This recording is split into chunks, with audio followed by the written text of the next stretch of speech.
அதனால் நமக்கு தெரிஞ்ச விளக்கத்தையும் நம்ம சொல்லிடணும். கண்ணதாசன்லேருந்து ஆரம்பிப்போம். கண்ணதாசன் வந்து அது என்னது, வனவாசத்தில் வந்து அவன் இவன் அப்படின்னு ஆரம்பித்து சில விஷயங்கள் எழுதியிருப்பார். இந்த அவன் இவன் அவரே விளக்கம் கொடுத்துருப்பார். எனக்கு வந்து நான்னு சொல்ல எனக்கு தகுதி இல்லைங்கிறனால நான் அவன் இவன்னு சொல்லியிருக்கேன், மற்றபடி எதுவுமே இல்லை, இது என்னையை பற்றி தான் சொல்லியிருக்கேன் அப்படின்னு அவர் தெளிவாக விளக்கம் கொடுத்துட்டு தான் அடுத்தடுத்த இதுக்கு போகிறாரு. அதில் என்ன சொல்லியிருக்காரு அப்படின்னு கேட்டிங்கன்னா, ட்ரெயினில் வந்து நான் வித்தவுட் டிக்கெட்டில் வந்தேன், டிக்கெட் எடுக்காமல் தான் வந்தேன் அப்படின்னு சொல்லிட்டு இது அவரை பற்றி அவர் சொல்லியிருக்காரு. இது காலங்காலமாக எப்படி இவங்க சொல்லிக்கிட்டு வராங்கன்னா, இது கலைஞர் வந்து திருட்டு ரயில் ஏறி வந்தார், அவர் தான் இது பண்ணிக்கிட்டு வந்தார் அப்படிங்கிற மாதிரி அவங்க காலங்காலமாக இந்த குரூப் சொல்லிக்கிட்டு வருது. அதுனா இது வந்து ஆரம்பத்தில் கிளப்பி விட்டது வந்து காங்கிரஸ். அதுக்கப்புறம் அதை ஒரு குறிப்பிட்ட சாதியினை வந்து கலைஞரை பிடிக்காத சாதி வந்து அதை அப்படியே மாற்றி வன்மமாக மாற்றி இப்படியே காலங்காலமாக சொல்லிக்கிட்டு வராங்க. எப்படின்னா, இந்த திருட்டு ரயில் ஏறி வந்தார், திருட்டு ரயில் ஏறி வந்தார் அப்படின்னு சொல்லிட்டு.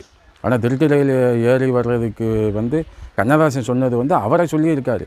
ஏன்னா கண்ணதாசன் கலைஞரோட பழக்கத்துக்கு வரையிலே மாடர்ன் தியேட்டர்ஸில் வந்து கலைஞர் வந்து 500 ரூபா சம்பளத்துக்கு வேலை பார்த்தவர். அந்த 500 ரூபாங்கிறது இன்றைக்கி சூழ்நிலைக்கு ஒரு 5 பவுன் 6 பவுன் வாங்குகிற அளவுக்குள்ள காசு தான். அப்படி இருக்கையில் அவர் போய்ட்டு திருட்டுத்தனமாக ட்ரெயினில் வரணுங்கிற அவசியம் இல்லை, வரவும் வேண்டியதும் இல்லை அவர். ஆனால் அவர் கொஞ்சம் ஓரளவு வந்துட்டார். ஏன்னா அவர் 10,000 ரூபா சம்பளம் வாங்குகிற என்எஸ் கிருஷ்ணனுடைய மணமகள் படத்துக்கே 10,000 ரூபா சம்பளம் வாங்குகிற அளவுக்கு அவர் வந்திருந்தார். அந்த அளவுக்கு அப்போவே 1950களிலே அந்த லெவலுக்கு வந்துட்டார். அதுக்கப்புறம் கார் வச்சுருக்க அளவுக்கு வசதி வந்துருச்சு. இந்த மாதிரி இருக்கையில் திருட்டுத்தனமாக ட்ரெயினில் வர வேண்டிய அவசியம் அவருக்கு இல்லை.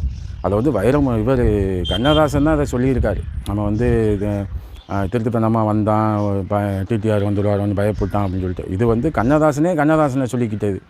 இதைத்தான் இவங்க என்ன சொல்லிக்கிறாங்கன்னா, கலைஞர் திருட்டுத்தனமாக வந்தார் அப்படின்னு சொல்லிட்டு இது வந்து விளக்கம் சொல்ல வேண்டியது கடமை. ஏன்னா அந்த காலத்திலேருந்து இதை பண்ணி கலைஞர் வேலை சொல்லிக்கிட்டு இருக்கையில் அப்போவே இதுக்கெல்லாம் விளக்கம் சொல்லி இந்த ஒரு அடிச்சிருந்தாங்கன்னா இந்த மாதிரி தொடர்ச்சியாக சொல்லிக்கிட்டே வந்திருக்க மாட்டாங்க. இல்லை கலைஞர் அவரை பற்றி சொல்லியிருந்தா அவர் இதை வந்து இந்த அவர் ஆட்சிக்கு வந்ததுக்கு அப்புறமாவது இந்த புக்குக்கு தடை போட்டிருப்பார். ஏன்னா எம்ஜிஆரை பற்றி கண்ணதாசன் ஒன்று சொல்லியிருந்தார், உள்ளும் புறமுங்கிற புக்கில். அந்த புக்கை எம்ஜிஆர் உள்ளும் புறமும்னு எழுதியிருப்பார். அந்த புக்கையே தடை பண்ணாங்க. என்ன காரணம்னு கேட்டிங்கன்னா, எம்ஜிஆர் அவருடைய இமேஜை குலைக்கிற மாதிரி நிறையா விஷயங்களை சொல்லிட்டாரு அப்படின்னு சொல்லிட்டு. அது மாதிரி கலைஞர் பண்ணியிருக்கலாம். ஏன்னா அவரை சொல்லலைங்கிறது கலைஞருக்கும் தெரியும். இதை வந்து இப்படியே சொல்லிட்டு வந்துட்டாங்க. அன்றைக்கே இது மாதிரி பதில் கொடுத்துருக்கணும், கொடுக்கல.